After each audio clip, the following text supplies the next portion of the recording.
Sur Public Sénat, dans un instant, nous allons prendre la direction de l'hémicycle où se poursuit cet après-midi l'examen du projet de loi ouvrant le mariage aux personnes de même sexe. Depuis hier, la bataille fait rage autour de l'article 1er. Cet article 1er, c'est la clé de voûte de ce projet de loi puisqu'il consacre le principe de l'ouverture du mariage mais aussi de l'adoption pour les couples homosexuels. La droite sénatoriale multiplie les prises de parole et les explications de vote pour empêcher l'adoption de cet article 1er. Il faut dire qu'elle a échoué à imposer son union civile. C'était sa principale contre-proposition dans ce projet de loi. Je vous propose donc tout de suite d'écouter les débats. Bonne séance à tous. Merci, Monsieur le Président, Mesdames les ministres et mes chers collègues. Il y a en fait dans cette série d'amendements deux approches distinctes mais complémentaires. La première consiste à s'opposer purement et simplement au texte proposé par le gouvernement et approuvé par la commission, qui institue le mariage pour les personnes de même sexe à égalité avec le mariage pour les personnes de sexe différent. Et la seconde série d'amendements a pour objet de préciser de manière plus claire que cela ne figure dans le texte actuel du Code civil, que le mariage est réservé aux couples formés d'un homme et d'une femme et que c'est une institution qui est créée par le législateur pour permettre d'assurer une protection à la famille constituée à l'intérieur de ce couple hétérosexuel. Je voudrais revenir un instant sur cette seconde série d'amendements qui sont pour partie des amendements identiques. Pourquoi pensons-nous qu'il est utile de le préciser alors même que le Conseil constitutionnel, dans sa décision rendue il y a maintenant 2 ans, je crois, a précisé que le mariage tel que le Code civil l'a institué concerne bien exclusivement les couples formés d'une femme et d'un homme. Et que, par conséquent, au fond, l'interprétation qui s'impose dans notre pays du Code civil, c'est bien que, en l'absence même de précision du Code civil sur ce point, toutes les implications qui figurent dans d'autres articles qui sont donnés à cette institution civile du mariage signifient bien que le mariage est réservé à un homme et à une femme. Mais nous pensons, à travers ces amendements, qu'il est quand même utile de le préciser pour que, malgré la décision du Conseil constitutionnel, il n'y ait plus jamais le moindre doute sur ce point fondamental qui allait de soi pour les auteurs du Code civil, qui est allé de soi pendant 2 siècles pour tout le monde et qui semble aujourd'hui contesté du fait même du projet de loi que nous sommes en train de débattre. Et puis, l'autre série d'amendements se borne tout simplement à rétablir le Code civil dans sa rédaction actuelle. Pourquoi souhaitons-nous rétablir, ou plutôt maintenir le Code civil dans sa rédaction actuelle?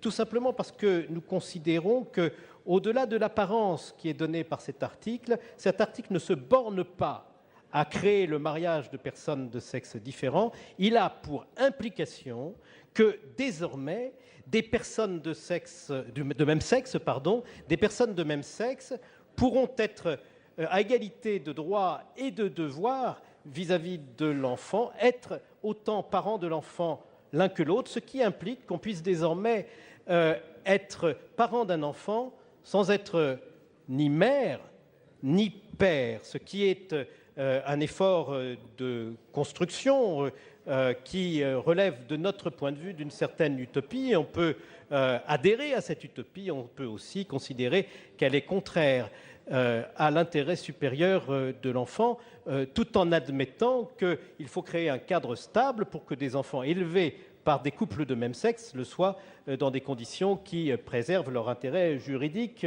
aussi. Je voudrais souligner que cette implication a nécessairement pour effet de légaliser les effets de l'assistance médicale à la procréation à l'étranger, dans le cas de couples de femmes dont l'une aurait bénéficié d'une assistance médicale à la procréation, aurait mis au monde un enfant, parce que ce texte va permettre à l'épouse de la mère d'adopter l'enfant. Et je voudrais revenir sur une question que nous n'avons eu de cesse de poser au gouvernement qui ne m'écoute pas et dont j'aimerais pourtant être entendu. Car cette question que nous n'avons eu de cesse de poser au gouvernement est demeurée sans réponse. Elle est très simple. Le porte-parole du gouvernement, Mme Najot Belkacem, n'a eu de cesse de répéter que ce texte n'était qu'une étape et que la deuxième étape serait la régularisation des enfants issus d'une assistance médicale à la procréation à l'étranger. Je crois que votre texte même permet cette régularisation. C'est même son principal objet. Mais je voudrais une bonne fois pour toutes savoir qui engage le gouvernement. Est-ce Mme Najot Belkacem qui en est le porte-parole ou est-ce que ce sont les ministres ici présents qui ne nous ont pas répondu alors même que nous n'avons eu de cesse de poser cette question? On nous reproche de trop parler. Eh bien, moi, j'aimerais justement entendre davantage le gouvernement. Et Monsieur Dominique de Legge.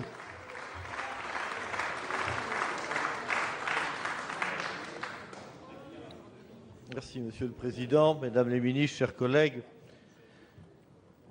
Puisque vous ne pouvez pas changer la réalité, vous préférez changer le sens des mots. Tel est l'objet de cet article 1. Je vous ai entendu, Madame le ministre de la Famille. Vous nous avez abreuvé de citations, sans doute des fiches préparées par vos collaborateurs, ce qui vous a évité de répondre sur le fond. Ça vous a évité de répondre sur le fond, et le fond, vous le savez bien, autour de ce texte de loi, les inquiétudes et les préventions ici, mais aussi dans l'opinion, tournent autour de la question de la filiation et de la procréation médicalement assistée. La position du président de la commission des lois, je n'ose pas dire qu'elle est claire, puisque, en gros, c'est « on verra plus tard ». La position du rapporteur, elle est claire, c'est « on verra plus tard », mais vous connaissez mon opinion sur ce sujet. Mais je me tourne vers les ministres. Vous nous avez expliqué la semaine dernière que le débat ne pouvait pas avoir lieu en dehors du Parlement et vous avez refusé le référendum. Le débat a donc lieu ici. Et la moindre des choses que nous attendons de la part du gouvernement, c'est qu'au moins, il se donne la peine de répondre à nos questions. Et je reviens, et j'ai bien vu tout à l'heure Madame le ministre de la Famille sur les déclarations de Madame Belkacem, de l'exaspération, un mouvement qui consistait à dire encore, mais je vous dis effectivement encore, nous voulons une prise de position claire en cet instant de la part du gouvernement, oui ou non. Ce texte est-il pour solde de tout compte ou est-ce que c'est l'ouverture demain ou après-demain de la procréation médicalement assistée? Pour nous, la chose est claire parce qu'il est porteur de la PMA et de la GPA demain. Quels engagements vous pouvez prendre aujourd'hui devant la représentation nationale pour nous dire non, il n'y aura pas de PMA demain? Voilà la question que nous vous posons. Voilà la question que nous vous posons, Madame les ministres, et nous attendons de vous une réponse claire et sans ambiguïté. Merci, Monsieur Lenoir. Eh bien, Monsieur le Président, j'aurais été tenté de renoncer à prendre la parole parce que ce qui a été dit par mes collègues et amis allait tout à fait dans le sens de ce que je voulais exprimer, mais la réaction tout à fait vive de nos collègues de la majorité sénatoriale m'amène à enfoncer un peu plus le clou, car je vois bien que la gêne est en train de s'installer dans les rangs de la majorité sénatoriale. Pourquoi cette gêne? Parce que nous entendons des discours tout à fait contradictoires. Je le rappelle, le président de la République, vous n'allez quand même pas crier si j'évoque la personne du président de la République, le président de la République avait affirmé qu'il n'était pas question, que ça n'était pas l'ordre du jour, de mettre la procréation médicalement assistée et la gestation pour autrui dans les travaux du Parlement. là-dessus parce que la colère grondait dans les rangs des parents, des personnes, des familles hostiles à ce texte. Le discours officiel a été de rassurer, non, il ne s'agit pas d'autre chose que d'instituer le mariage pour tous. Et il faut le dire, un certain nombre de personnes vous ont cru.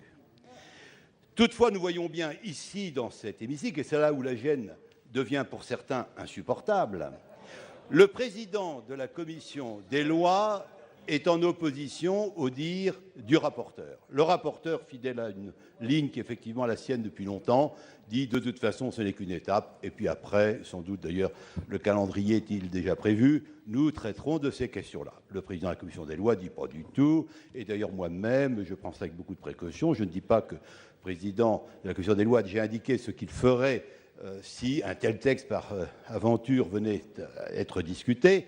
Toujours est-il qu'il y a une vraie opposition venant de deux personnes qui sont assises sur le même banc. Mais là-dessus, il y a la question du gouvernement. Madame Vallaud-Belkacem, qui suscite toujours beaucoup d'intérêt lorsqu'on prononce son nom, a affirmé très clairement que ça viendrait, et d'ailleurs dans peu de temps. Alors nous voudrions savoir, mais vraiment aujourd'hui, quelles sont les intentions du gouvernement ? Cette question est posée depuis vendredi, jeudi, lorsque nous avons commencé la discussion de ce texte, et nous n'avons toujours pas de réponse. Alors vraiment, nous le disons avec beaucoup de fermeté, avec beaucoup d'insistance, il n'est pas possible que s'installe une telle ambiguïté sur un texte aussi important. À un moment où certains veulent d'ailleurs banaliser la portée de ce texte, Madame le garde des Sceaux a eu l'honnêteté morale de dire que c'était un bouleversement de la société, quand sa collègue en charge de la famille disait mais pas du tout ça c'est une banalisation, mariage pour tous, c'est simplement un mariage parmi d'autres. Donc, dans un contexte d'ambiguïté, il y a cette ambiguïté. J'oserais dire, et c'est un mot que j'utilise avec beaucoup de précaution pour des raisons que chacun comprendra, il y a quelque part un mensonge par omission. Dans l'hémicycle, ici au Sénat. Et regardant les personnes qui sont devant moi, je me demande qui est le Pinocchio de la majorité. Je n'oserais pas chercher un Pinocchio dans le gouvernement, c'est absolument impensable. Mais je voudrais vraiment, au nom de mes collègues, que le gouvernement, que ce soit Madame le garde des Sceaux, que ce soit Madame la ministre en charge de la famille, puisse nous répondre, est-ce que vous avez l'intention, une fois ce texte éventuellement adopté, de soumettre au Parlement des dispositions visant à instituer la PMA et la GPA. Nous attendons cette réponse. Merci, Monsieur Gérard Cornu.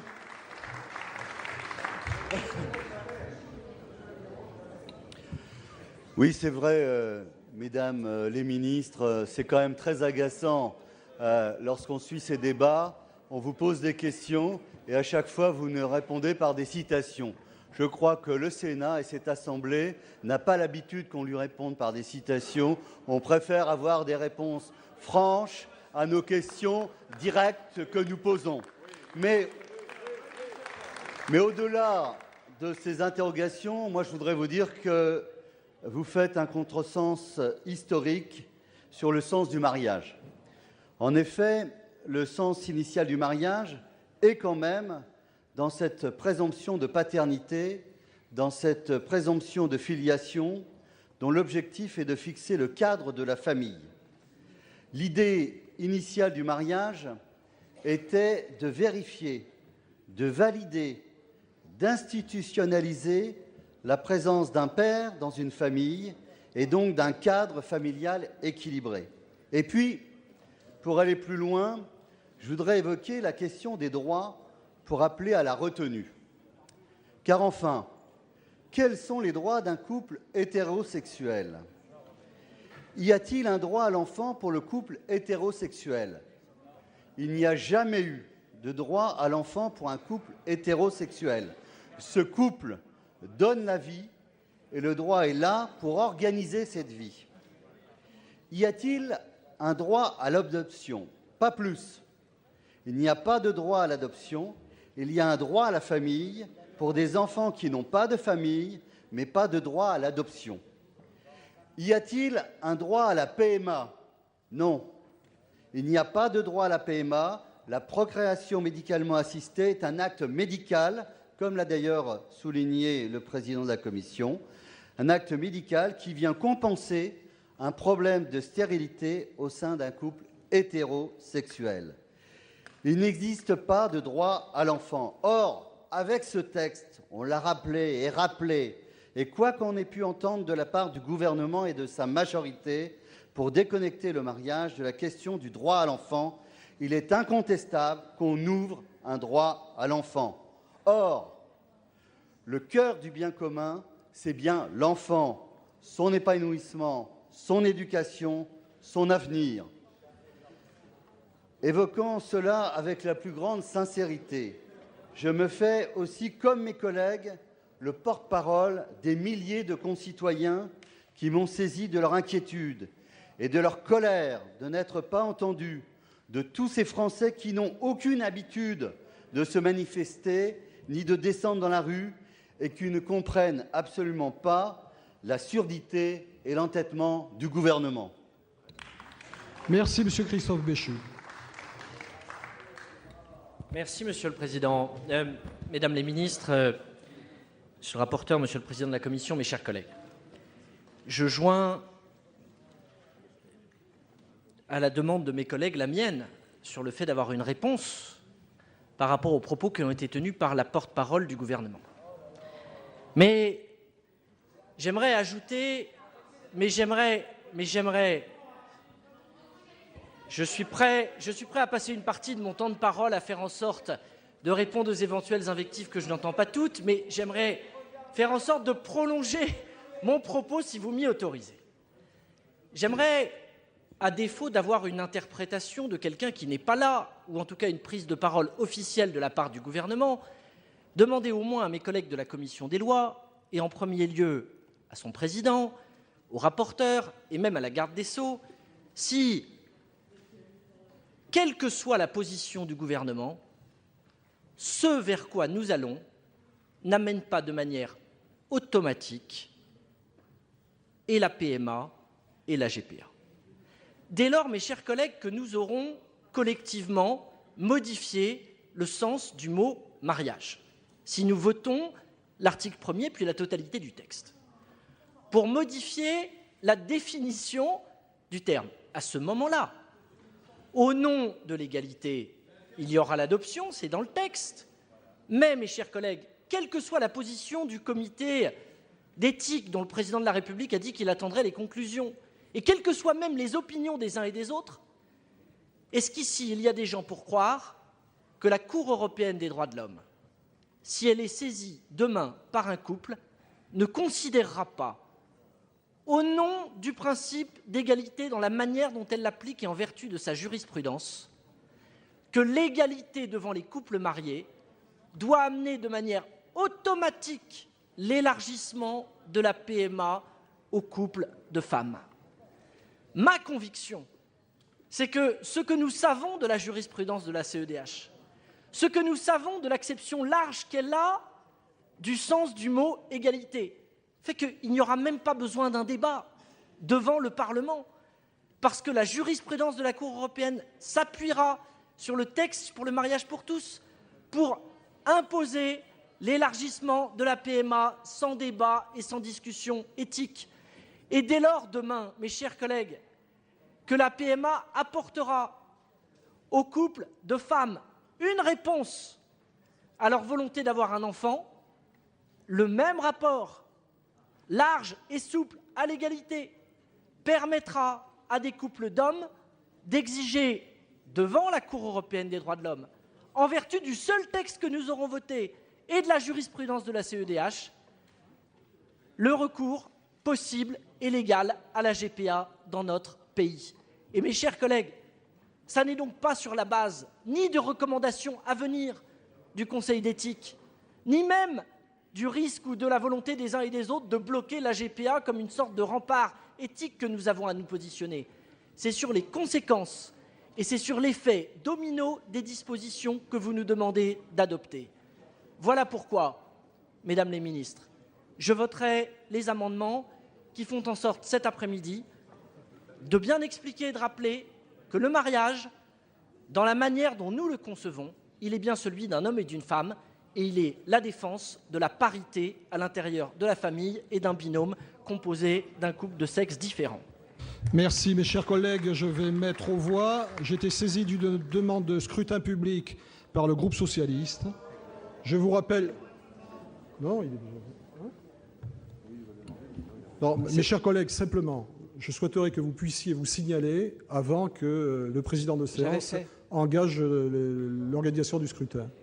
Voilà. Monsieur le Président, ça n'est pas une explication de vote, c'est un rappel au règlement, et ce rappel au règlement vous est adressé. À vous, Président du Sénat, à vous, Président de tous les sénateurs, à vous dont nous savons tous ici que vous avez à cœur d'organiser dans les meilleures conditions possibles notre travail, à vous aussi, Monsieur le Président, qui avez à cœur de soutenir le travail du Parlement face au gouvernement. Il y a cette question que j'ai soulevée vendredi soir. Cette question sur la PMA qui est une question absolument clé. Absolument clé. Vous avez refusé le référendum. Vous vous apprêterez tout à l'heure à donner au gouvernement une habilitation pour légiférer par ordonnance. Voilà. Eh bien, je pense qu'il faut que les parlementaires, il faut que les Français sachent tout. Vous cachez l'essentiel aux Français. Monsieur le Président, je vous demande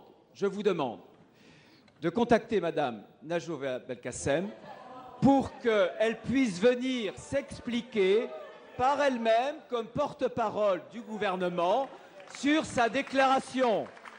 Merci, Monsieur le Président, de porter notre voix. Cela raccourcira nos débats, cela éclairera nos délibérations, et je pense que c'est la démocratie qui, au bout du compte, y gagnera. Merci, Monsieur le Président, d'avance. Merci, mon cher collègue. Acte est donné de votre demande. Je pense que c'est ce que vous souhaitiez. Et je vais donc mettre aux voix cet amendement. J'ai été saisi d'une demande de scrutin public par le groupe socialiste. Je rappelle que l'avis de la commission est défavorable. Nous sommes sur l'amendement 9 rectifié bis de M. Gélard. L'avis du gouvernement défavorable. Il va être procédé au scrutin public. Article 56 du règlement. Le scrutin sera ouvert dans quelques instants.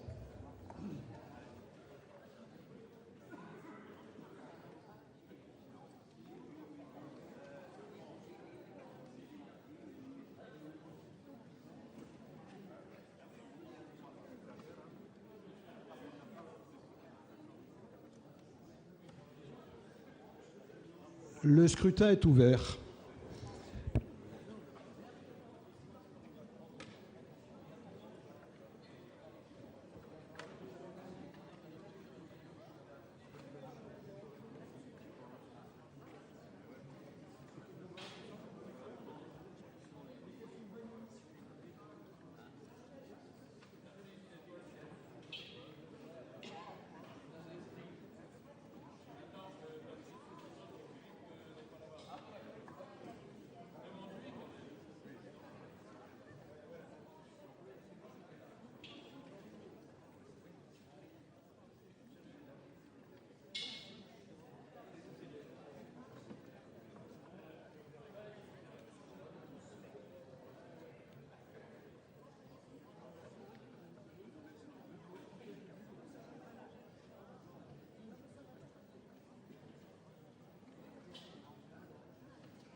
Plus personne ne demande à voter. Le scrutin est clos. J'invite les secrétaires à procéder au dépouillement du scrutin.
Résultat du scrutin 137 sur l'amendement 9 rectifié bis à l'article 1er. Nombre de votants 343, suffrages exprimés 337, majorité absolue de suffrages exprimés 169. Pour l'adoption 158, contre 179. L'amendement n'est pas adopté. Je vais mettre aux voix l'amendement 10 rectifié bis de notre collègue Patrice Gélard.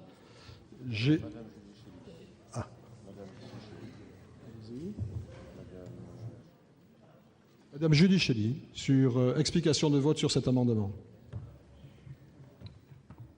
Merci, Monsieur le Président. Sur le fond, nous considérons que l'ouverture du mariage aux couples de personnes de même sexe ne trouve aucune justification sur le terrain du combat pour l'égalité. D'ailleurs, le Conseil constitutionnel lui-même rappelle qu'il est loisible au législateur d'organiser le droit différemment afin de régler des situations différentes. Et c'est ce qu'il a fait depuis toujours, sans ignorer les couples de même sexe, en créant le PACS, dont le régime fiscal et patrimonial a progressivement évolué. Certes, des différences existent, mais d'autres formules plus respectueuses de tous pouvaient être envisagées pour remédier à cette différence de traitement. En revanche, si la situation actuelle ne porte préjudice à personne, l'ouverture du mariage aux couples de personnes de même sexe crée de nouvelles inégalités. Des inégalités d'abord au sein même du mariage. Si la loi est adoptée, en effet, le principe d'unité du mariage disparaît. Il existerait un mariage hétérosexuel qui continuerait de garantir à l'enfant une double filiation par le biais de la présomption de paternité d'une part, et un mariage homosexuel où la filiation tiendrait du virtuel. Des inégalités parmi aussi les couples homosexuels. L'honnêteté du gouvernement sur la PMA aurait dû nous permettre de discuter sereinement d'un dispositif qui introduira prochainement une certaine inégalité entre les couples homosexuels et le simple fondement de leur sexe. Des inégalités enfin parmi les enfants adoptés. La vérité nous oblige à dire que la majorité des enfants adoptés sont des ressortissants de pays qui n'acceptent pas l'union homosexuelle. C'est pourquoi d'ailleurs les enfants, selon la situation conjugale de l'adoptant, ne disposeront pas des mêmes droits d'accéder à une famille. Par ailleurs, et c'est une inégalité plus grave encore, celle à l'accès au mariage, inégalité que nous voulons d'ailleurs éviter, car si l'on transforme fondamentalement et substantiellement le fondement autrefois juridique du mariage en lui substituant un fondement simplement sentimental, on réduit le mariage à une simple reconnaissance sociale de l'amour des couples de même sexe. Or, cette transformation ouvrira la voie à d'autres revendications qui seront cette fois complètement fantaisistes, mais qui existent déjà. Mariage avec des objets, c'était aux États-Unis, où une Américaine s'est mariée avec la Tour Eiffel. Mariage avec soi-même aux États-Unis, toujours. Mariage à trois, comme au Brésil. Mariage avec des animaux, comme en Australie. Ça vous fait sourire, mais je suis contente de voir que ça vous choque. C'est au moins ce résultat-là qu'on aura obtenu. Nous sommes bien conscients, si ça ne vous ennuie pas, madame, je vais continuer. Nous sommes bien conscients que la loi, comme dans ces pays, n'autorise pas ce type d'union, mais nous estimons que sur le principe du droit à l'égalité, quiconque pourra le revendiquer au nom de l'amour. Enfin, et pour rester sur le terrain de la constitutionnalité, nous considérons que ces alinéas qui constituent le cœur de la loi ne nous paraissent pas en conformité avec notre ordre juridique interne qui, depuis 1804, a fait de l'altérité sexuelle un caractère fondamental du mariage. Toutes ces lois ont déjà été rapportées tout à l'heure et je n'y reviendrai pas. C'est pourquoi, pour toutes ces raisons, nous demandons la suppression des alinéas 2 et 3 du présent article. Merci, Madame Marie-Thérèse Bruguière. Monsieur le Président, Madame la Garde des Sceaux, mes chers collègues, nous l'avons dit et répété X fois, du moins sur ces bancs et à droite, à gauche de ces bancs, le mariage peut-il être un droit pour tous, indépendamment des droits de l'enfant? Cette question aurait mérité un vrai débat national, car elle touche aux droits fondamentaux de l'homme et l'on n'a pas laissé le temps à nos concitoyens d'en prendre conscience. Il n'y a qu'à voir les messages, lettres, interventions, manifestations diverses pour se rendre compte combien les Français se sentent concernés par cette loi, je dirais même plus que tout autre, car elle touche à la famille.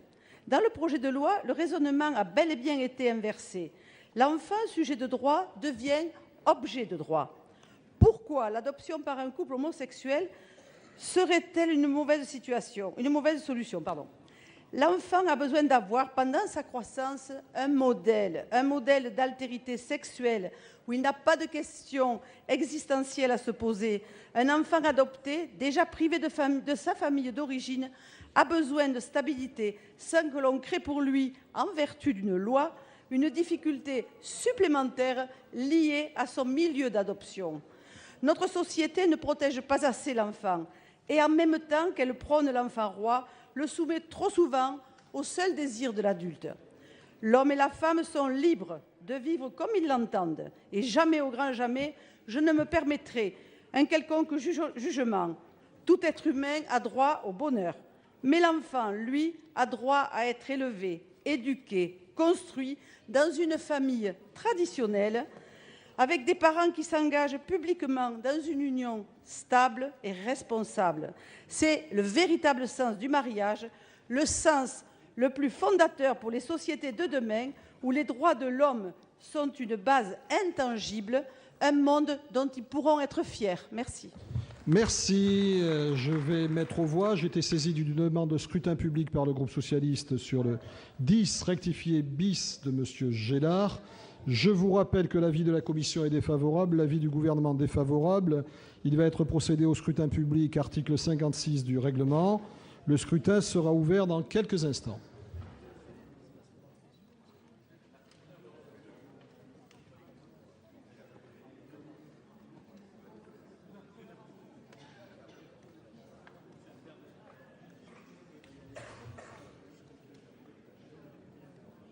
Le scrutin est ouvert. Oui, mais quand on...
Plus personne ne demande à voter. Le scrutin est clos. J'invite les secrétaires à procéder au dépouillement du scrutin.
Résultat du scrutin 138 sur l'amendement 10 rectifié bis à l'article 1er.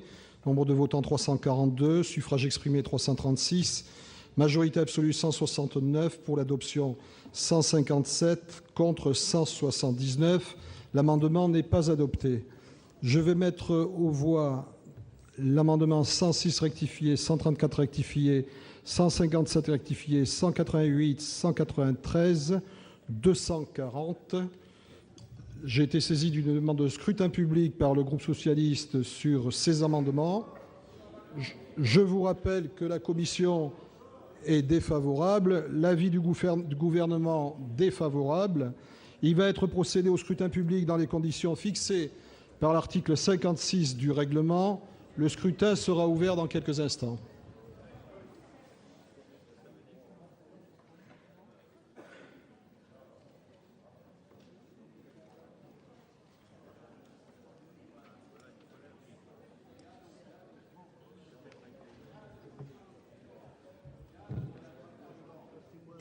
Le scrutin est ouvert.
Il manque qui, là?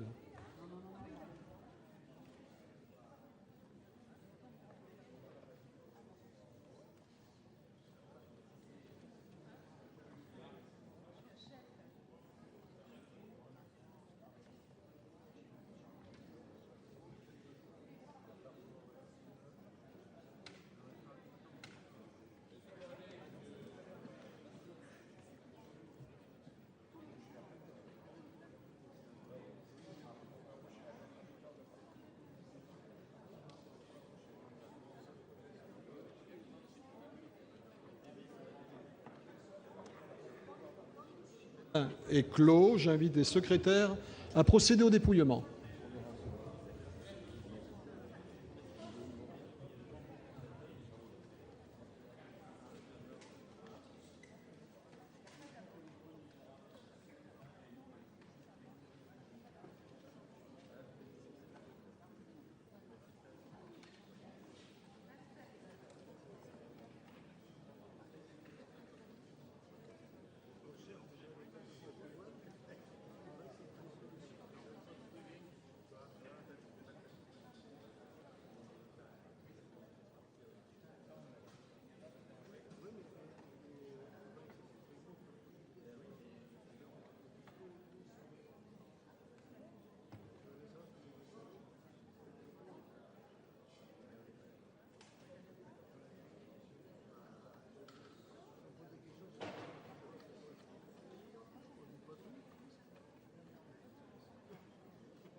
Résultat du scrutin numéro 139 sur les amendements 106, rectifié 134, rectifié 157, rectifié 193 et 240.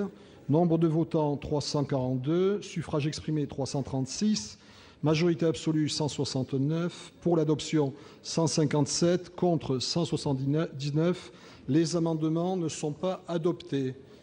Je vais mettre aux voix l'amendement 83 rectifié bis. J'ai été saisi d'une demande de scrutin public par le groupe socialiste. Je vous rappelle que l'avis de la commission est défavorable, du gouvernement défavorable. Il va être procédé au scrutin public. Article 56 du règlement. Le scrutin sera ouvert dans quelques instants.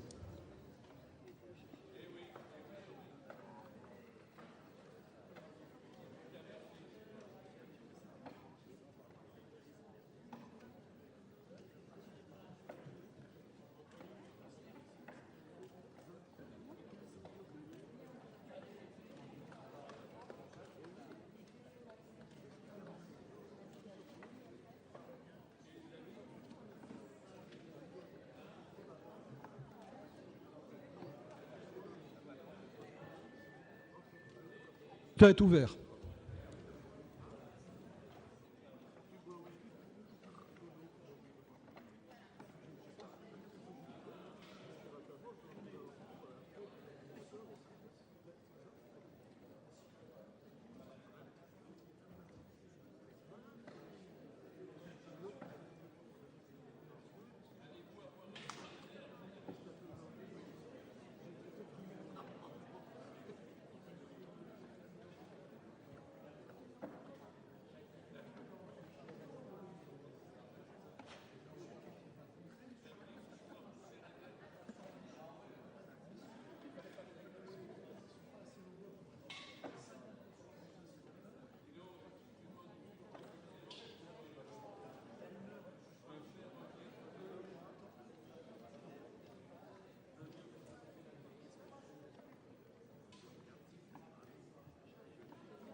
Plus personne ne demande à voter. Le scrutin est clos. J'invite les secrétaires à procéder au dépouillement.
Oui, 107, 107.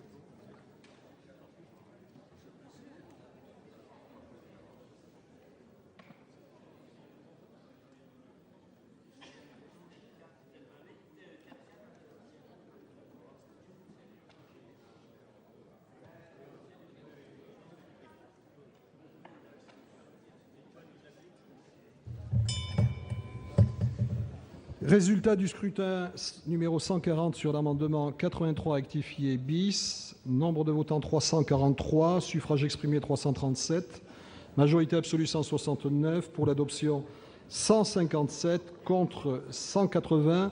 L'amendement n'est pas adopté. Alors, Monsieur Lenoir, pour un rappel au règlement. Oui, Monsieur le Président, nous avons entendu à plusieurs reprises de nos collègues appartenant à la majorité sénatoriale reprocher au groupe UMP, au groupe centriste, de prendre trop souvent la parole et ainsi de faire traîner les débats. Ce n'était évidemment pas notre objectif. Notre souhait est d'obliger les uns et les autres à prendre leurs responsabilités, le gouvernement à répondre à nos questions et vous à assumer vos responsabilités. En revanche, nous perdons beaucoup de temps depuis tout à l'heure par des demandes de scrutin public répétées. Quelle est l'explication? Je la donne pour les personnes nombreuses qui nous regardent soit à la télévision, soit sur le réseau Internet. La première raison, et les deux s'accumulent et aggravent la situation, la première, c'est que la majorité est moins nombreuse que l'opposition, nous sommes fortement mobilisés et que vous êtes obligés de recourir au scrutin public pour ne pas être battus en séance. Mais il y a une autre raison, c'est que ainsi vous obligez l'ensemble des parlementaires de votre groupe, je pense notamment au groupe socialiste, à voter de la même façon, alors que chez nous, vous le savez car les uns et les autres se sont exprimés, nous avons la liberté de vote. Je veux ici marquer la différence qui existe entre votre comportement et le nôtre. Et puisque j'ai la parole très rapidement, Monsieur le Président, je suis persuadé que vous avez transmis à Madame Vallaud-Belkacem la demande du groupe UMP de l'entendre ici. Un de nos collègues me disait néanmoins que peut-être Madame la ministre, porte-parole du gouvernement, était-elle absente de Paris. J'ai donc consulté le site de son ministère sur Internet et, sans être indiscret, j'ai regardé son agenda de l'après-midi. Je dois vous rassurer, Madame Vallaud-Belkacem est à Paris, pas très loin d'ici, et même si je regarde bien son programme, elle pourrait, sur le coup de 18 h, se rapprocher du Sénat pour se rendre à une manifestation. Je pense que donc les conditions sont réunies pour que nous puissions enfin entendre Madame Vallaud-Belkacem. Merci, mon cher collègue. Acte est donné de votre rappel au règlement. J'ai très bien entendu et j'ai enregistré. Monsieur le Président, François Rebsamen. Oui, je voudrais dire à notre collègue que les élus de gauche ici rassemblés travaillent calmement. Ils vous écoutent depuis maintenant plusieurs jours, avec calme, sans vous interrompre. Si vous êtes vraiment pressé, et si les scrutins publics vous dérangent parce qu'ils prendraient du temps supplémentaire, eh bien, il faut que vous quittiez légèrement la séance. Ça nous facilitera le travail. Si vous pouvez le faire en vous rendant dans les commissions qui sont actuellement réunies et qui travaillent et qui mobilisent beaucoup de nos collègues. Commission des finances, audition. Commission développement économique, audition. Donc nos collègues, je le dis aussi au public présent ici, nos collègues sont aujourd'hui réunis à cet instant dans leur commission en train de travailler. C'est la première chose que je voulais vous indiquer. La seconde, vos demandes à répétition d'audition de Madame Najat Belkacem n'ont pas lieu d'être. Vous avez ici devant vous, je les salue et je les remercie, deux ministres, Madame la garde des Sceaux et Madame Bertinotti, qui sont responsables devant vous de ce texte, qui prennent le temps de répondre à toutes vos interventions, qu'ils le font depuis plusieurs jours et qu'ils le font toujours dans le respect. Donc je vous invite à continuer ce débat dans le calme, le respect et, si possible, un peu de rapidité.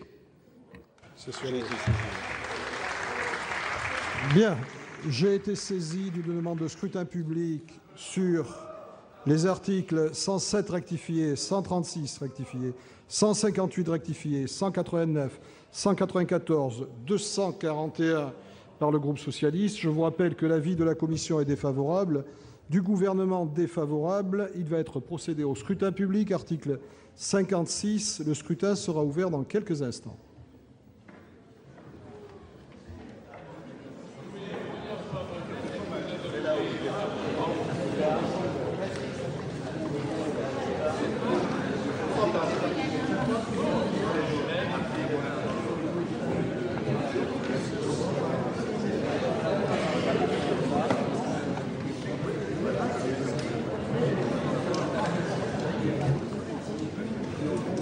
Le scrutin est ouvert.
Le scrutin est clos.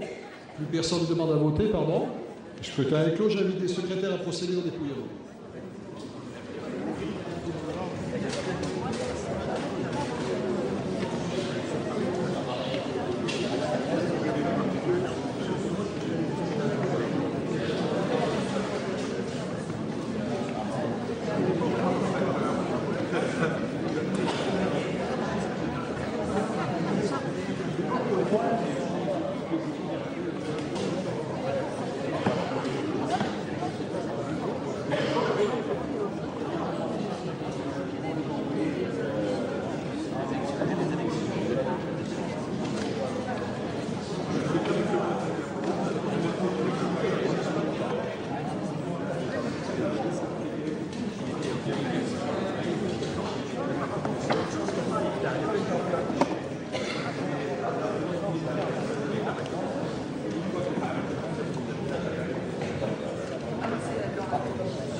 Résultat du scrutin 141 sur les amendements 107 rectifiés, 136 rectifiés, 158 rectifiés.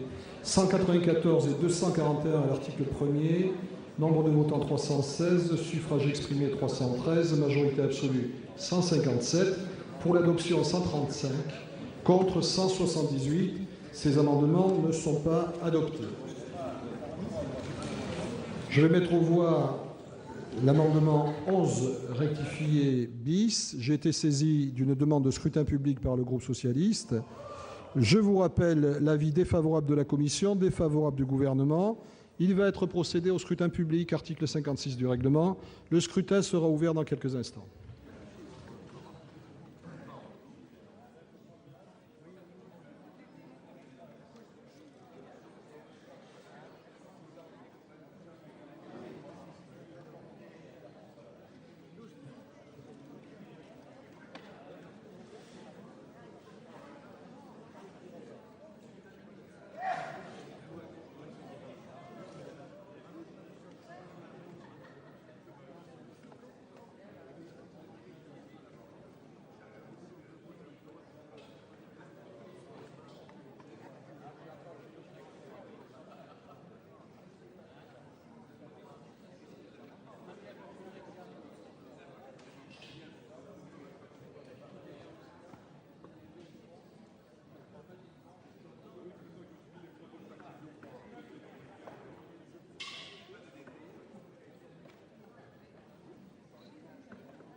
Plus personne ne demande à voter. Le scrutin est clos. J'invite les secrétaires à procéder au dépouillement.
Résultat du scrutin numéro 142, amendement 11 rectifié bis à l'article 1er, nombre de votants 318, suffrages exprimés 315, majorité absolue 158, pour l'adoption 137, contre 178. L'amendement n'est pas adopté. Je vais mettre aux voix l'amendement 12 rectifié bis de M. Gélard. J'étais saisi d'une demande de scrutin public par le groupe socialiste. La commission est défavorable, le gouvernement est défavorable. Nous allons procéder au scrutin public. Article 56, le scrutin sera ouvert dans quelques instants.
Le scrutin est clos. J'invite les secrétaires à procéder au dépouillement.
Résultat du scrutin numéro 143, amendement 12 rectifié bis à l'article 1er, nombre de votants 342, nombre de suffrages exprimés 336, majorité absolue 169, pour l'adoption 157, contre 179. L'amendement n'est pas adopté. Nous allons examiner maintenant l'amendement... Pardon, Monsieur Buffet pour un rappel au règlement. S'il vous plaît, Monsieur le Président, au nom du groupe UMP, je vous demande une suspension de séance de 15 minutes, s'il vous plaît. 10 minutes, Monsieur le Sénateur. Merci, je pense, sera suffisant.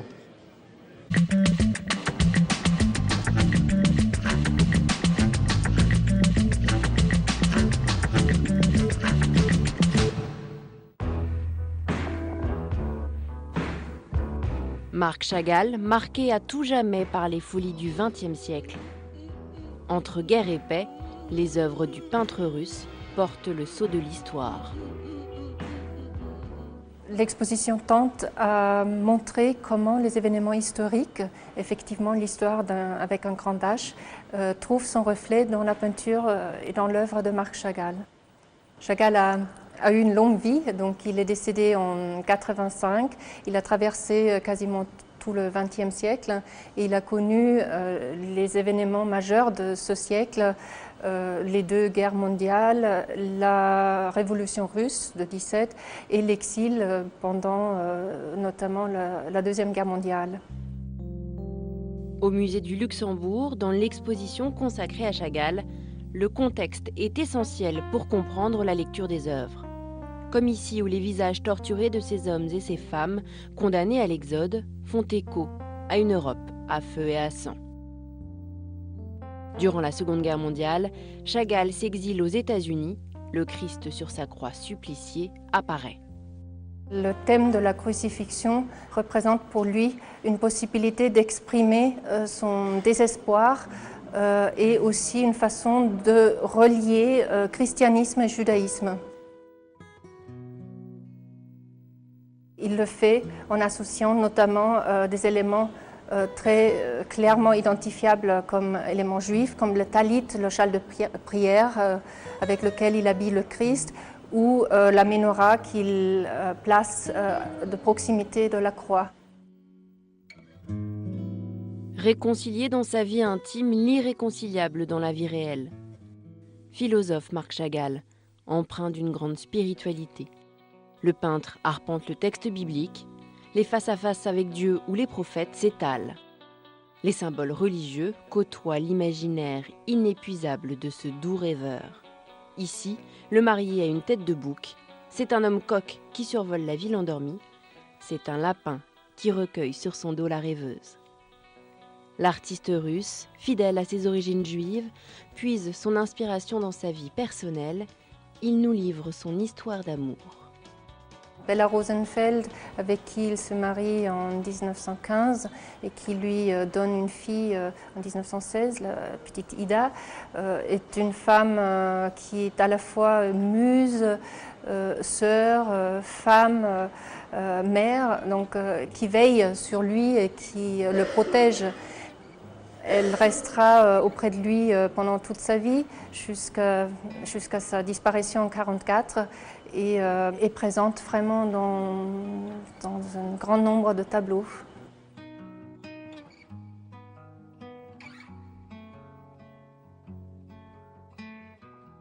Après la mort subite de son épouse, Chagall rentre en France et s'initie à différentes techniques, comme le vitrail, la sculpture ou encore la mosaïque. L'œuvre Le Monde rouge et noir concentre l'évolution artistique du peintre. C'est très rare qu'une gouache ou qu'une œuvre sur papier ait un tel format monumental. Et elle joint d'ailleurs par ce format la recherche de l'artiste à cette époque-là, d'aller vers la monumentalité, de s'inscrire plus dans l'architecture, dans l'espace. Et en même temps, elle représente très bien cette recherche de l'artiste à l'époque d'aller vers d'autres techniques comme le vitrail par exemple, parce que dans le tableau, on retrouve les mêmes caractéristiques qu'on peut retrouver dans le vitrail. Les symboles utilisés et les significations profondes du maître peintre n'ont pas tous été dévoilés. Alors, si vous voulez tenter de percer le mystère Chagall, rendez-vous au Musée du Luxembourg jusqu'au 21 juillet.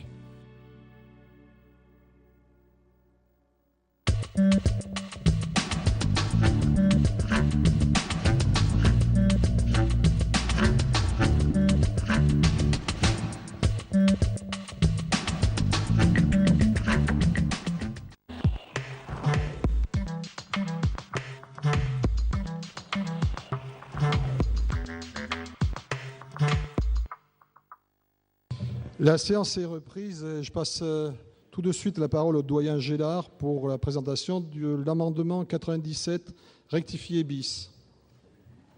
Monsieur le Président, Madame les ministres, chers collègues, je vais vous faire plaisir avec l'amendement 97 rectifié bis. Il avait sa raison d'être dans la mesure où le mariage pour tous était établi. Mais comme il ne l'est pas, comme plus exactement il risque de passer, eh bien, la rédaction actuelle du Code civil me paraît meilleure que celle qu'on avait proposée. C'est la raison pour laquelle je retire cet amendement et je maintiens la rédaction du Code civil dans son article 161 tel qu'il existe. Merci, mon cher collègue. Nous en arrivons donc à une discussion commune sur 4 amendements. L'amendement 13 rectifié bis, l'amendement 14 rectifié bis, l'amendement 204 rectifié bis, le 15 rectifié bis. Pour le 13 rectifié bis, la parole est à Monsieur Gélard. Il y a trop de papier. 13, 14 et 15. Et voilà.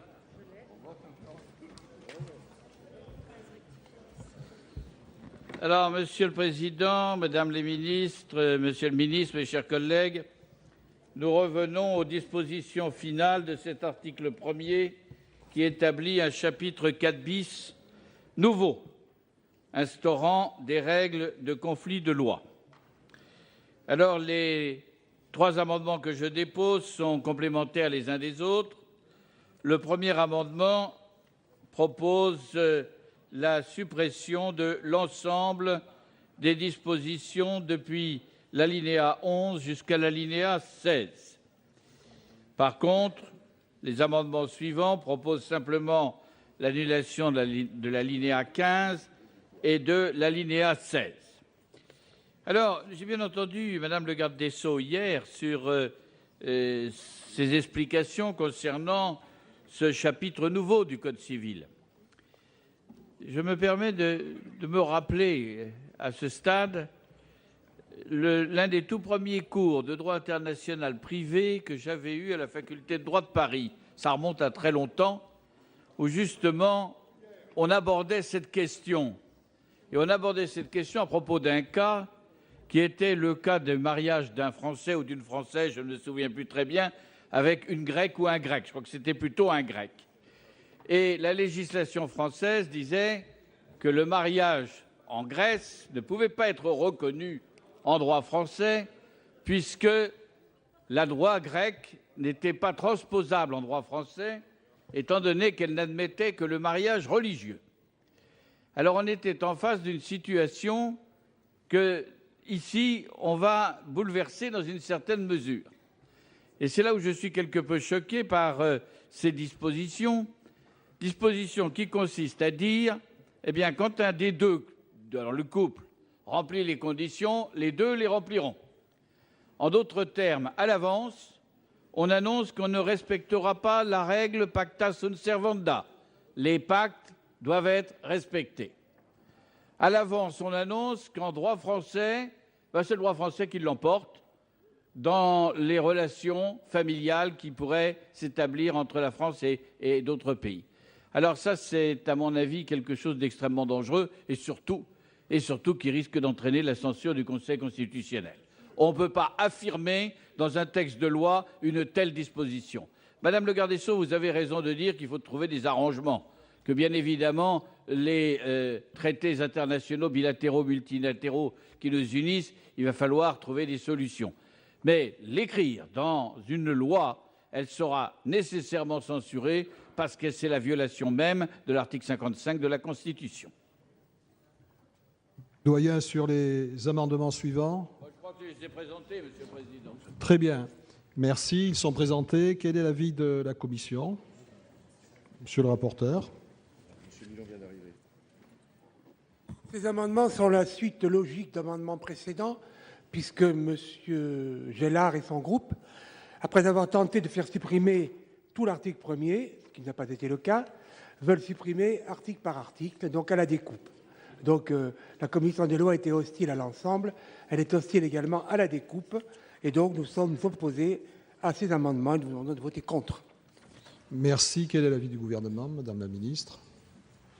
Monsieur le Président, Monsieur le Doyen Gélard, l'avis du gouvernement est également défavorable. Alors nous l'avions prévu, nous l'avons dit la nuit dernière, qu'après la suppression de l'article 1er, vous alliez probablement procéder au démembrement de cet article 1er, donc nous y sommes. Cet amendement donc, vise à effectuer cet exercice. Simplement, je veux vous dire, parce que vous entendez le droit, Monsieur le Doyen Gélard, vous l'entendez, et cette disposition de dérogation à la loi personnelle n'est pas sans précédent, ça n'est pas inédit. Nous avons même une jurisprudence sur cette disposition. Donc, en dehors des 12 pays avec lesquels la France est liée par une convention bilatérale qui précise expressément, explicitement qu'il n'y a pas dérogation à la loi personnelle, et même dans ces cas-là, il y a de la jurisprudence. Donc, le juge pourrait être amené à statuer.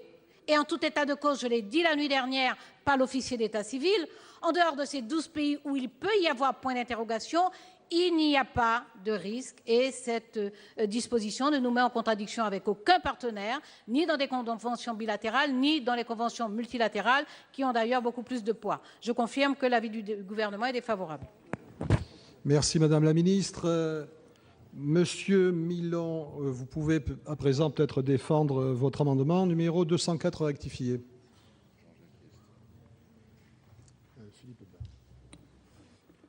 Oui, merci Monsieur le Président. Ce n'est pas un amendement de suppression, ça va étonner un peu.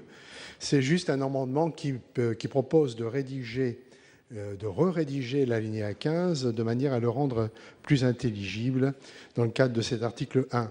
En effet, nous pensons que le rattachement à la loi du domicile ou de la résidence de chacun des deux futurs époux de même sexe, si la loi personnelle de l'un ou de l'autre ne le permet pas, répond à un souci de plus grande sécurité juridique.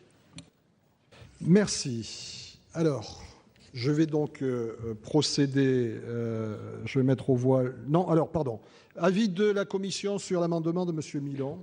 Oui, cet amendement est aussi un amendement qui essaie de régler un conflit de loi, mais il est beaucoup plus restrictif que le texte actuel, puisque dans le texte actuel, la rédaction est très proche, mais elle est plus restrictive. Car sur la condition de résidence ou de domicile, elle impose que deux personnes soient établies sur le territoire de l'État qui permet leur union, alors que la rédaction actuelle, il suffit que l'une d'elles ait son domicile ou sa résidence dans un tel État. Donc, je demande à M. Milon soit de retirer son amendement, soit je donnerai un avis défavorable, parce que ça va moins loin que le texte actuel de la Commission. Avis du gouvernement. Oui, Monsieur le Président, effectivement, Monsieur le Sénateur Milon, alors ça n'est pas, vous avez raison de préciser que ça n'est pas un amendement de suppression, il n'est pas du tout dans l'esprit de l'amendement du doyen Gélard, que le doyen Gélard s'interroge sur les conséquences de ces dispositions dans nos relations internationales. C'est un point de droit et de jurisprudence que l'on peut traiter en profondeur. Là, vous introduisez une discrimination. Vous introduisez une discrimination, c'est-à-dire que alors que le droit actuel prévoit que la résidence d'un des époux est la référence suffisante pour que le mariage soit célébré, là vous voulez imposer des conditions de résidence pour les deux époux. C'est une discrimination qui serait réservée aux couples de même sexe. Évidemment, elle n'est pas acceptable et le gouvernement émet un avis défavorable. Merci. Alors sur l'amendement 13 rectifié bis, la parole au président Jean-Jacques Hyest. Oui, merci, Monsieur le Président. Moi, ce que je constate, Madame le garde des Sceaux, quand même, c'est que le texte voté par l'Assemblée nationale, sur lequel la Commission ne nous propose pas de modification, est très différent du texte initial du gouvernement. Ah oui, il est très différent. Veuillez m'excuser, puisque si je relis la loi personnelle d'un époux est écartée sous réserve des engagements internationaux de la France en tant qu'elle fait obstacle au mariage de deux personnes de même sexe, lorsque la loi de l'État sur le territoire duquel est célébré le mariage le permet. Ce n'est pas du tout ce que nous dit l'Assemblée nationale. Parce que vous aviez essayé de résoudre le conflit de loi, ce qui en fait interdisait dans un certain nombre de cas de procéder au mariage. Tandis que là, on dit ça n'a aucune importance, on procède au mariage et puis on verra bien. Et je crois que, franchement, vous aurez des tas de difficultés. D'ailleurs, convention internationale ou pas. Et je vous l'ai déjà répété, je pense qu'il y aura des difficultés. Et d'ailleurs, le mariage ne sera pas reconnu par l'autre État. Donc, ce qui va poser quand même des questions, vous avouerez, les gens vont croire pouvoir être mariés valablement, sauf qu'ils ne le seront pas aux yeux d'un certain nombre d'États qui n'acceptent pas le mariage entre deux personnes homosexuelles. Je crois que là, c'était sûr d'ailleurs, qu'il y aurait une difficulté, mais elle est évidente, elle est encore plus apparente avec la rédaction de l'Assemblée nationale que notre commission des lois nous propose de ratifier. Et donc, moi, je suis très hostile. Et monsieur le rapporteur, je suis désolé de vous dire que c'est une question qui est quand même spécifique par rapport aux autres dispositions de l'article 1er. Ce n'est pas parce qu'il y a des dispositions qui sont très différentes que vous dites ce n'est pas de la découpe, là seulement. C'est simplement une question qui est différente et sur lesquelles je n'ai pas eu votre avis, mais ça n'a pas d'importance. De toute façon, vous avez décidé que ça n'avait pas d'importance, qu'on pouvait bien dire, même si c'était censé. Merci, Monsieur Philippe Bas. Je vous remercie, Monsieur le Président. Je voudrais d'abord dire à notre rapporteur qu'il a bien mal interprété l'intention des auteurs de cet amendement déposé par notre collègue, le doyen Gélard. Il ne s'agit nullement d'une intention tactique. Ça n'est pas parce que nous avons proposé la suppression de l'ensemble de l'article que nous ne sommes pas fondés à vous proposer la suppression d'un alinéa qui, même si l'article devait être adopté, ne nous paraît pas justifié, et ceci pour des raisons de droit qui me paraissent tout à fait fondamentales et même insurmontables. Car, Madame la garde des Sceaux, vous seriez bien inspirée de prendre notre collègue le doyen Gélard comme jurisconsulte, car si vous laissez adopter cette disposition, vous allez prendre des risques juridiques considérables et surtout, vous allez les faire prendre aux personnes qui se seront mariées sous ce régime et qui n'auraient pas le droit de se marier pour l'une d'elles dans leur état d'origine. Ce qui est tout de même extrêmement grave pour elles parce qu'elles risquent d'être en quelque sorte abusées par les dispositions de la loi française et de contracter un mariage qui serait sans valeur. J'ajoute que ces dispositions sont par elles-mêmes, et quelle que soit leur rédaction, celle de notre commission ou celle de l'Assemblée nationale, à l'évidence discriminatoires, puisqu'elles ne portent que sur une seule catégorie d'époux.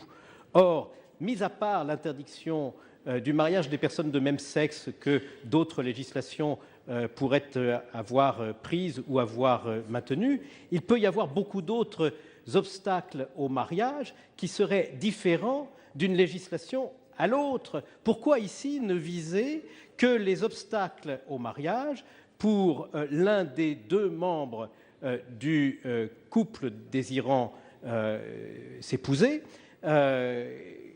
quand il s'agit de couples homosexuels, alors que beaucoup d'autres couples peuvent se trouver dans une situation analogue. Si vous voulez régler ce type de problème, il faut le régler pour tout le monde et non pas pour une seule catégorie. Ça fait quand même deux raisons très fortes qui nous font craindre que cette disposition proposée dans le texte, modifiée par la Commission, se heurte à des problèmes juridiques extrêmement lourds qui lui font courir le risque, si elle n'était pas censurée par le Conseil constitutionnel, d'être rendue inapplicable par nos juridictions les plus hautes et de se heurter à l'étranger à une fin de non-recevoir totale qui rendrait nul et non avenu pour des raisons d'ordre public international des pays